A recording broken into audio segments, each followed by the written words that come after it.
এক গ্রামে ছিল রাহিম নামে একজন যুবক। সে ছিল ধার্মিক ও সদা আল্লাহর পথে থাকতে চাওয়া। কিন্তু গ্রামের অন্যদের মতো তার জীবন মোটেই সহজ ছিল না। রাহিমের বাবা ছোট দোকান চালাত, কিন্তু একদিন সেই দোকানে আগুন ধরে যায়। আগুনে দোকানের সব মাল সামান পুড়ে যায়। জমা করা সকল সঞ্চয় শেষ হয়ে যায়। রাহিমের পরিবারের সামনে হঠাৎ বিশাল সংকট এসে দাঁড়ায়। রাহিমের মনের ভেতরে দুইটা অনুভূতি লড়াই করতে থাকে, দুশ্চিন্তা আর আল্লাহর ওপর ভরসা। অনেকেই বলে, এখন কি হবে, তুমি তো ক্ষতি হয়ে গেছ। কিন্তু রাহিম বলে, আল্লাহ সর্বশ্রেষ্ঠ, তিনি কখনো নিঃসঙ্গ রেখে যাবেন না।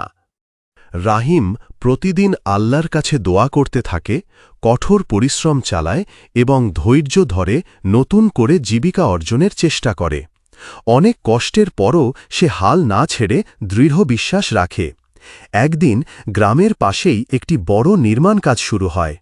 চাকরির দরকার ছিল অনেক কঠিন কাজী কর্মকাণ্ডে শ্রমিকদের। লোকজন একে অপরের পেছনে দাঁড়ালেও রাহিম নিজ শক্তি দিয়েই কাজ দেয়। তিনি নির্মাণস্থলে কঠিন কাজ শুরু করেন। সময় গোড়াপত্তন করতে গিয়ে রাহিমের সততা, নিষ্ঠা ও ধৈর্য সকলের দৃষ্টি আকর্ষণ করে। ঠিক 1 বছর পরে সেই নির্মাণ কোম্পানির মালিক নিজে রাহিমের কাছে আসে আর তাকে অফিসে কাজ করার প্রস্তাব দেয়।